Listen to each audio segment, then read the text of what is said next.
Les amis, bonjour à tous. Très heureux de vous retrouver avec Loguito pour parler de ce classico. Quand vous voyez cette vidéo, les amis, moi je suis au Japon. Je me Voilà. régale en train de manger de bons sushis, à visiter Tokyo, etc. Mais merci en tout cas à Logan d'être venu pour faire cette vidéo d'avant-match. Comment ça va, Logan? Ça va, bah écoute, on n'a pas tous la même vie. Toi, tu Eh seras à ouais, Tokyo, moi, je serai là, dans mon petit chez moi. Bon, j'ai déjà fait Tokyo. Donc, régale-toi, ouais, régale-toi. ça va être énorme. Ça va être Et énorme. merci pour l'invitation. Normal. Donc ouais, classico, ça faisait longtemps en plus, je crois que tu n'étais pas venu sur la chaîne là, donc je dis il Et faut. ouais, tu m'invites plus. Bah ouais, je t'invitais plus exactement. Donc on va parler de ce classico. Donc évidemment les amis, on va en parler avant les derniers résultats, puisque vous l'avez compris, je ne suis pas là. Ouais, Ce Barça, Loguito, on va rentrer dans le vif du sujet. ouais, Est-ce qu'il te plaît autant que ce Barça de l'année dernière en tant que, en termes de résultats et de jeu? Tu vois, tu peux combiner les ouais. deux. Écoute, en termes de résultats, non. L'année dernière, bah après, la saison est encore longue, donc je peux pas te dire que le Barça ne va pas gagner de trophée cette année. Pour l'instant, ce qu'il y a, c'est que forcément, les deux défaites consécutives m'ont fait mal. En plus, c'est une défaite contre le PSG à domicile, un PSG avec 7, 8 absents où tu te dis, bon, au moins, tu grattes un match nul. Donc, tu perds, tu réagis pas, tu perds encore assez vite, tu prends 4 buts. Donc, côté résultat, il y a de la déception. Et côté jeu, c'est presque pire. C'est-à-dire que on s'attendait au Barça de flic, tu sais, le flick ball avec un jeu flamboyant, offensif. Finalement, tu as des absents devant, donc tu es moins bon en attaque. Tu concèdes toujours autant de buts défensivement parlant. Donc, on a pour l'instant ni le jeu, ni les résultats, mais on a de l'espoir. On a de Ouais, l'espoir parce que parce regarde, que, t'es pas largué là au classement, regarde. ouais, c'est ça. Tu es là, tu es dans la course. Il y a un classico bientôt, justement, on va en parler. Ça va, la saison est encore longue. En Ligue des Champions, tu as de la marge parce que, bon, tu le sais, avec le format, même si tu passes par les barrages, tu peux faire une bonne campagne, tu peux Bah, aller la preuve, loin. elle a le PSG, hein. Le Comment? Ouais, PSG, ouais, le c'est ça. PSG, c'était pas top 8, ils ont gagné la Champions, hein. Exactement. Barragiste, et puis tu vas gagner de la Ligue des Champions au bout. Après, ça reste un chemin plus difficile ensuite, mais il y a de l'espoir. Il y a un effectif qui est là, qui est bon, qui a de la qualité, mais c'est vrai qu'en tout cas, depuis le début de la saison, un peu déçu. Parce qu'en fait, Flick, on dit souvent que sa saison 2 est plus compliquée. Je pense que Ouais, c'est un entraîneur qui est très exigeant aussi sur le ouais. côté physique. Est-ce que les joueurs, après, ils sont pas aussi usés mentalement, physiquement? D'autant plus que le Ouais. mercato, il n'a pas été dingue côté Voilà, Barça cet été. c'est là, j'allais en venir à ça, frérot. C'est que comme il n'y a pas eu de mercato, tu es obligé de tirer la corde sur les mêmes joueurs que l'année dernière. Tu refais Eh jouer ouais, tout le temps tes mêmes joueurs. Pedri, Rafinha, Lamine Yamal, allez-y, les replis défensifs, 60 matchs par saison, plus les déplacements là-bas à sélection. Rafinha avec le Brésil, tu reviens, encore exigence maximale. C'est difficile. Tu n'as pas de mercato, tu n'es pas aidé par ta direction. Tu as un effectif restreint. Alors oui, tu as pris Rashford, ça va, tu as un effectif quand même correct, mais tu n'as pas la profondeur de banc qui te permet justement de faire souffler des joueurs comme Pedri, comme Lamine Yamal, sans pour autant perdre de qualité. Dès que tu sors ces joueurs du 11, tu vois tout de suite la différence. Alors moi, à l'approche de ce classico, je vais te demander ton avis. On voit que Mbappé marque beaucoup. On sent, nous, en tout cas de l'extérieur, que Mbappé est meilleur que la saison dernière. Mais c'est pas pour autant que je trouve que le Real est meilleur. Tu vois, je trouve que Mbappé est plus en forme. Mbappé met ses buts. Mais je trouve que le Real est quand même fragile. Toi, est-ce que tu penses que la forme d'Mbappé individuelle fait pas que du coup ce Real Madrid est un peu plus fragile? Voilà, on joue pour Mbappé, mais est-ce que Mbappé joue pour Madrid? Tu comprends? alors je comprends. Alors il y a plusieurs trucs dans ta question. C'est que Mbappé, déjà, ouais, c'est l'homme aujourd'hui, tu sais, où quand tu commences ton match, tu es quasiment sûr qu'il va marquer. C'est ce Ouais. qu'on n'avait pas vu depuis Ronaldo, nous, du côté du Real Madrid. Maintenant, est-ce que c'est ça qui fait que le Real Madrid est faible? Pas forcément, puisque l'année dernière, Mbappé n'était pas extraordinaire et le Real était déjà aussi faible. Je pense C'est que vrai. la différence par rapport à l'année dernière, c'est que ce Real contre les équipes faibles est meilleur cette saison. On l'a vu, le Real, même s'il n'est Plus de pas brillant, maîtrise. voilà, le Real maîtrise, il va gagner les petites équipes. Maintenant, contre les grosses équipes, il y a ce plafond de verre qui, sous Défensif Ancelotti, surtout, non? défensif, mais il n'y a pas que ça. Même dans le pressing, etc. Le Real, c'est pas une équipe, une unité comme le PSG. Tu vois, le mec, il joue Voilà. avec trois titulaires, Un il met rouleau que des compresseur. remplaçants, et Ouais, ça, tu vois pas la différence. Et c'est nous, il vrai. n'y a pas ça à Madrid, il n'y a pas encore le pressing. Il essaye d'instaurer du changement, Xabi Alonso, mais contre les grosses équipes, ça passe pas. On en a pris 5 contre l'Atlético, on en a pris 4 contre le PSG, et ça Ouais, dure depuis un an l'histoire. C'est pas ouais. que Xabi Alonso, en fait, c'est que ça dure depuis un an. C'est qu'en fait, les gars comme Valverde, Vinicius, qui étaient avant des accompagnateurs des dinosaures tels que Modric, Kroos, Ramos, etc., ben aujourd'hui, ils n'arrivent pas, je trouve, à devenir les vrais leaders de ce Real Les Madrid. piliers, ouais. Les Ils ont vrais pas pris piliers. ils ont pas pris le flambeau, quoi. C'est Et vrai. je pense que cette équipe, elle manque de caractère. Je pense que c'est aussi Elle lié à manque de ça. caractère et bah, excuse-moi, j'enchaîne sur une autre Vas-y. question ou tu veux Non, non, vas-y, poursuivre? vas-y, vas-y. Justement, tu parles de caractère. Moi, je parle aussi de qualité au milieu, c'est-à-dire de qualité technique. Quand je vois un milieu de terrain, bon, après, vous avez beaucoup de joueurs, mais admettons, Camavinga, Tchouaméni, Valverde, ces milieux-là, est-ce que tu penses que vraiment ils peuvent avoir le niveau qu'avaient un Kroos, Non. Casemiro, Modric? Bah, Alors, c'est déjà, bien je le pense caractère, mais que la comparaison, elle est difficile parce que je pense que ce milieu qu'on a eu, c'était peut-être le meilleur milieu de l'histoire du Real Madrid en termes de, tu sais, de complémentarité. ouais, C'était peut-être pas les meilleurs individuellement, mais ils étaient Casemiro, ensemble. mais ils étaient super complémentaires les trois, donc c'est dur de passer là.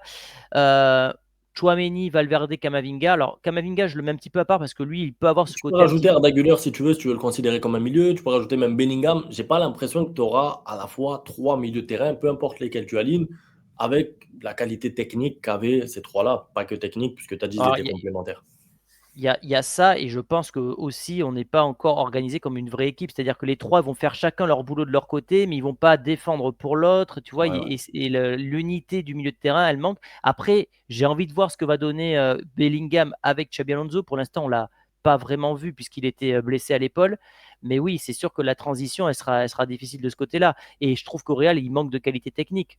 Ouais. Valverde, Chouameni, accessoirement, tu peux Ouais. mettre un Camavinga, ça manque de. Ouais. De Camavinga, talent, balle au il est pied bon pour jouer vers techniquement. l'avant. Ça manque de, voilà, de qualité pour jouer vers l'avant. Et tu vois, un Arda Güler est très bon, notamment avec Mbappé, mais lui, il va manquer, par exemple, de côté Ouais. physique ou de, Ouais. ou de jeu sans ballon. Ouais, c'est vrai. Tu vois, c'est le genre de détail qui va manquer. Donc, ce qui fait qu'il manque toujours un petit truc au Il milieu de manque de terrain. volume de jeu, Arda Güler. Tu sais, tu as Ouais, l'impression que c'est ça. c'est le joueur qui va être fort contre les faibles parce qu'il n'y a pas beaucoup d'intensité. Le Real va avoir la balle, mais ensuite, dès que le niveau d'intensité va Alors, s'élever, contre l'Atlético, il a été bon pour le coup. Ça a sans doute été le meilleur, mais ouais, lui, il va être bon près de la surface. Mais quand on va lui demander de faire les replis défensifs ouais, pour ouais, récupérer le ballon, c'est là qu'il va avoir du mal. Alors qu'un Modric à l'époque, ouais. tu l'avais balle au Les, pied, mais le les mec, il deux courait domaines. comme. Ouais, il était Ouais. super fort pour récupérer les ballons.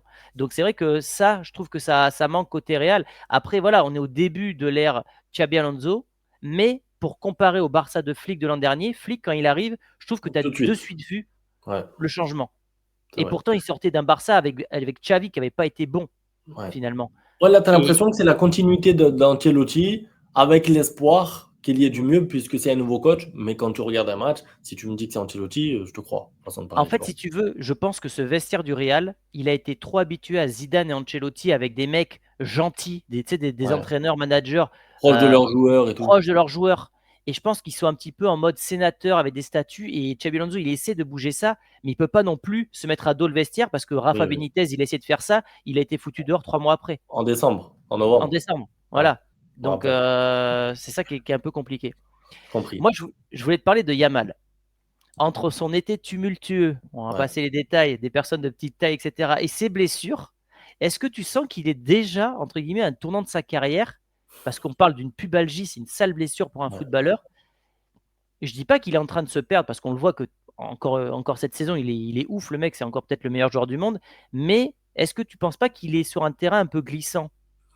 C'est vrai qu'il est à la limite, j'ai envie de te dire, du raisonnable, de l'acceptable pour un fan du Barça parce que bon, nous, on a été bercés avec les Messi, tu sais, où on l'entendait presque pas, il n'y avait pas de réseaux sociaux et tout, donc bon, c'était encore une autre époque.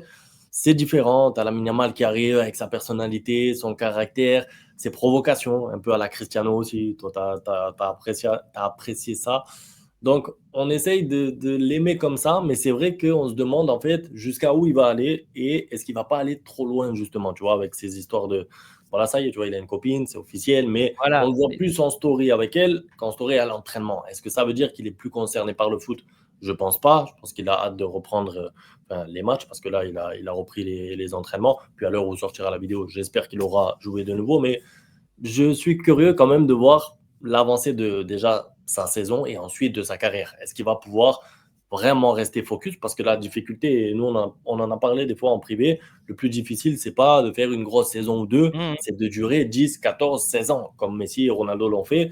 L'exigence du haut niveau, éviter les blessures, l'hygiène de vie, la Voilà. concentration, c'est difficile. Donc c'est vrai que je ne veux pas dire qu'il est à la limite, mais on a peur qu'il arrive à la limite. Et on a envie qu'il Mhm. reste focus foot et on a envie d'entendre parler de Lamine Yamal, seulement les samedis soirs devant les matchs et les jours de Ligue des Champions, et pas le jeudi, le vendredi, sa copine, sa femme, etc. Donc, j'espère qu'il pourra ne pas franchir cette limite. Déjà, tu as vu qu'il y a Mbappé qui l'a défendu. À cet âge-là, tout le monde fait Ouais, des erreurs. Et c'est vrai, il est très jeune. Et ces mecs-là, finalement, n'ont pas le temps de devenir des adultes. C'est ça, en ouais. fait, qui est dur. Parce qu'ils ont la notoriété, ils ont l'argent, ils ont les Dès femmes. 16 ans. Ouais, C'est 16 ans. Moi, je vais séparer deux trucs avec Yamal. Le fait qu'il soit provocateur, j'en ai rien à faire, tu sais, qui fait la couronne et tout. ouais, Parce ouais. que derrière, c'est un joueur qui, je trouve, assume généralement. Globalement. Alors, ça lui arrive parfois de louper ses matchs, mais Ouais. globalement, c'est un joueur qui, quand il va parler, il va être bon. Et moi, ça me dérange pas un mec qui parle si derrière il bosse et qu'il est bon. Moi, ce qui me dérange un peu plus, c'est plus les soirées nocturnes, les trucs là qu'il y a pour son anniversaire, des trucs un peu avec les nains et tout ça, tu vois. Et ça, je me dis, pour son image, déjà, c'est pas ouf. Et puis Ouais, derrière, surtout, on voit qu'il a une pubalgie. Donc on se dit, est-ce que c'est lié à ouais. son hygiène de vie et tout ça? C'est plus là, moi, que je dis attention.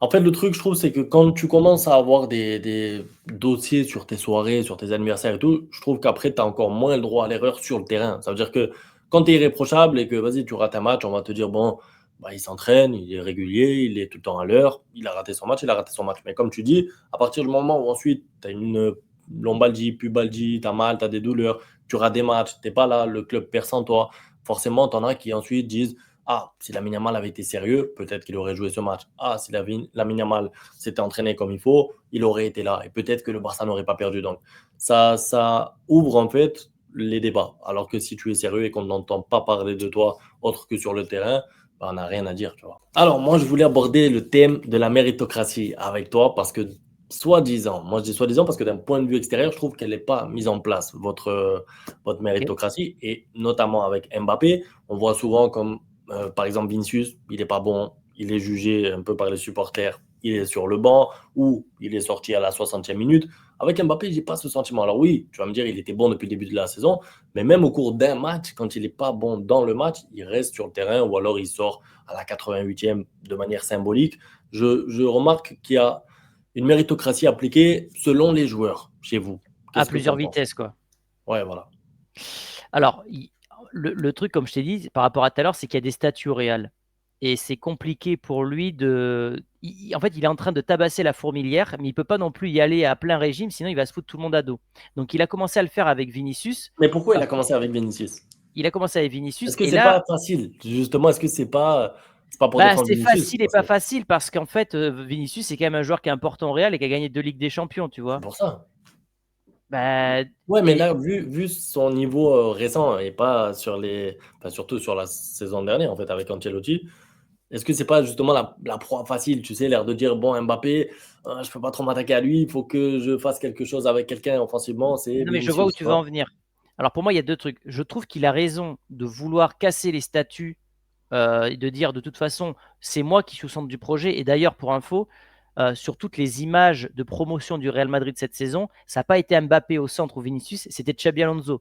Parce que le Ah ouais. Real avait la volonté de mettre l'entraîneur au centre du Ah, mais c'est projet bien ça. et non plus des joueurs. Donc ça, déjà, je trouve qu'en termes d'image, c'était bien. Donc il a essayé de le faire avec Vinicius, il a fait avec les milieux de terrain. Valverde, ben, malgré la tempête et tout ça, il a quand même mis latéral droit. Donc il a montré son autorité en disant de toute façon, si j'ai besoin de toi latéral droit, tu joueras latéral droit. Maintenant, là où je te rejoins, c'est que pour Bappé, alors Bappé est très fort depuis le début de la saison, mais il y a des moments où Bappé avait marqué son but Ouais. avant la 60e, il pouvait très bien le sortir à l'heure de jeu pour faire rentrer un Gonzalo Garcia qui, pendant la Coupe du Monde des clubs, avait été très bon.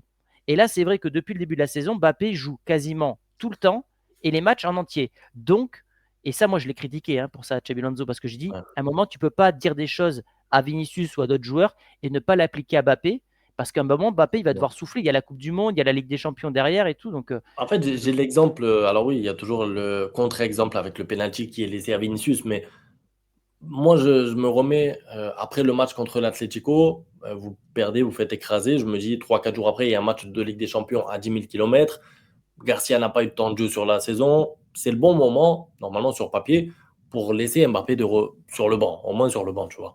Ou même au repos complet. En fait, tu sais que tu vas le gagner le match contre une équipe de je vais te division dire, ouais, mais pas je vais te dire inférieure, la mais vérité. Je vais te dire la vérité. non, mais C'est, la vérité, moi, je l'imagine, c'est que tu es presque obligé de faire jouer Mbappé pour les stats, pour voilà, quoi, le classement des buteurs Ligue des Champions. Mais c'est est-ce que du coup, exactement ça ne va ça. pas contre le fameux principe de méritocratie? Tu sors d'un mauvais match, 3 jours après déplacement aussi loin, pourquoi tu ne mets pas Garcia à la place d'Mbappé, par exemple, tu vois? Je suis d'accord. Non, mais je suis d'accord. Mais le truc, c'est que comme Mbappé, tu peux pas faire sortir un Kane ou un Haaland qui sont vraiment à la course à la Champions.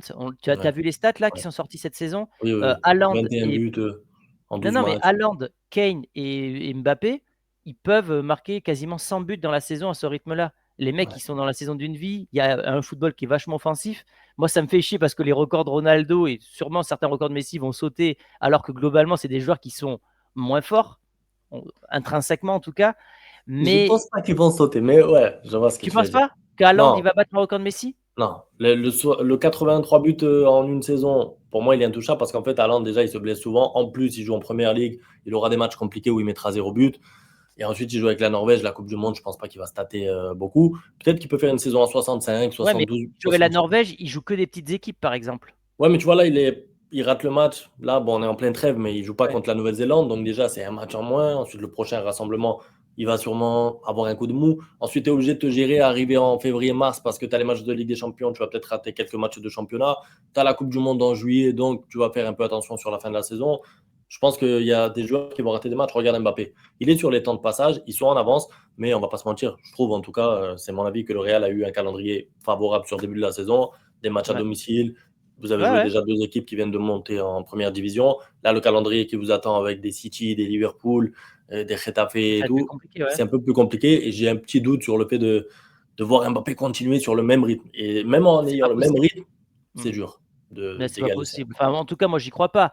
Mais tout ça Mais pour je te vois ce que dire, tu veux dire. En tout cas, le but de toujours faire plus, de toujours marquer, de toujours être le numéro un, ça fait partie du jeu. Mais je m'attendais à voir Garcia un peu, en fait, vu la Coupe du Monde des clubs qu'il a fait. Voilà. Et je pense que c'était exactement. le moment idéal, en fait, pour le voir. Exactement. Et puis Mbappé, tu sais, là, il a voulu jouer pareil contre l'Azerbaïdjan pour stat. Et il s'est Ben oui, blessé à c'est la pour fin. ça. C'est pour ça que j'étais en colère. Parce qu'en fait, les mecs, ils pensent à jouer, à scorer contre des petites équipes au détriment de matchs très importants. Exactement, mais en fait, il est conditionné parce Mais que je suis pas anti-Mbappé parce que je pourrais dire la même chose d'Haaland, de Kane, oui, de et Ronaldo, puis etc. Ronaldo et Messi l'ont fait aussi en Voilà, leur temps. voilà. Donc il y a pas de problème. Je me rappelle de Messi ou Ronaldo qui avaient joué contre une division 2 en Coupe du Roi en plein janvier. Voilà, ils avaient mis 2 3 buts. Ça fait partie aussi du jeu. Mais quand tu as déjà une gêne, quand tu as déjà un petit C'est avertissement parce que c'est ça. la même cheville, C'est faut ça. savoir dire tant pis, je rate un match. Et comme la veille en conférence de presse, on lui dit Monsieur Mbappé, il vous reste 6 buts pour atteindre Giroud. Est-ce que vous pensez que vous pouvez le faire? Mbappé, il se dit bah oui, je peux le faire. Donc le Mais oui. lendemain, il veut aller mettre les 6 buts, façon de parler, tu vois. Donc il est aussi poussé par les journalistes, les médias et tout l'entourage qui le pousse à marquer plus, plus, Tu plus, sais ce que je, jusqu'au tu jour où sais il ce rate des matchs. Pardon. tu sais ce que je me suis dit, si un jour j'ai la chance de croiser Mbappé et de lui poser une question, tu sais ce que c'est la question? Non? Je lui poserai la question, est-ce que toi ou ton entourage, vous checkez tous les records que vous Ah pouvez oui, battre? bah, je Je suis veux sûr. savoir comment vous vécez. Parce que moi, je check tous les records en tant que Ah fan. oui, Toi, tu es bah, pareil. moi aussi. Donc, Bah, moi aussi, je je veux connais savoir si le gars, il exactement. se fait une liste, une to-do de Mais records à oui, mais battre. je suis convaincu. Je suis sûr. Ben, c'est certain. C'est pour ça que, comme tu as dit, il a joué ce match-là en Ligue des Champions. Il a mis 3 buts. Il sait qu'à la fin de la saison, s'il y a un classement des buteurs, j'espère que le record des 17 buts va sauter d'ailleurs de Ronaldo, frérot, excuse-moi. Ah ben, non, mais c'est obligé qu'il saute. Il y a 2 matchs de poule de plus et 2 matchs de Ouais. barrage. Oui, mais l'année dernière, il n'a pas sauté. Je me suis dit, il y a bien quelqu'un qui va s'en rapprocher. Mais Et non, non. mais peut-être pas la première année, mais étant donné que ça va être la nouvelle formule et qu'il y a Ouais, 4 ouais, matchs de plus, normalement, le record est obligé de sauter. Je pense, hein. C'est ouais, comme la Coupe du monde. Il y a de plus en ouais, plus d'équipes pourries c'est vrai. à la Coupe du monde, donc le record de Klose, Oui, il il va va sauter sauter. vite. Il va sauter Voilà. vite. Et en fait, c'est aussi ça le problème. Moi, j'ai une question et elle me fait pas plaisir celle-là. Ouais. Comment ça se passe au niveau de l'avantage psychologique? Est-ce que tu penses que vous avez vraiment un avantage psychologique là sur le Real au vu des 5 derniers classicos? Regarde ça. Ça me fait mal de te montrer ça. J'ai pas envie, mais Ah, 5 c'était victoires. c'était C'était la bonne époque, ça. jamais arrivé 5 victoires d'affilée pour un Barça ou Real, hein. Après, là, dans les 5, tu as un amical, je crois, non? Ah oui, oui, tu as ça. Donc je crois que voilà, si le Barça gagne, ça sera la première fois Voilà, qu'un club fait 5 en match c'est ça. officiel. Bon, après, déjà 4 c'était incroyable, surtout qu'en remettant dans le contexte, la saison dernière, tu commences la saison, tu n'es même pas favori. Tu as le Real qui sort de la Ligue du Ouais, ouais, bah championnat, oui. de la Ligue des Champions et de Mbappé qui arrive. Donc, on se dit, on a peur les classicos et tout. Finalement, tu en gagnes 4 sur 4. Maintenant, il y a un changement et il y a toujours ce. Parce que oui, pour moi, pour répondre à ta question par oui ou par non, oui, il y a l'ascendant psychologique. Maintenant, on est quand même conscient que la série va s'arrêter un jour et que des classicos, c'est un peu comme si tu remets les pendules à zéro à chaque début de Mmh. saison, tu vois, c'est la forme du moment, les blessés, les absents. un détail, un fait de jeu, un arbitrage. Tu vois, t'es jamais à l'abri en fait. Donc, oui, tu as l'ascendant psychologique pour moi et même, j'ai envie de dire, l'ascendant technique parce qu'on parlait tout à l'heure des milieux de terrain. Pour moi, au-delà de l'ascendant psychologique en termes d'effectifs, à l'heure actuelle, au milieu de terrain, tu es supérieur. Donc, tu es censé avoir toi plus de situations, plus d'occasions, mais tu joues contre le Real qui n'a pas besoin de temps en temps d'avoir la supériorité au milieu sur un long ballon, sur une contre-attaque, sur un Mbappé en feu qui peut te mettre 2-3 buts. Il l'a montré l'année dernière lors du Classico, triplé.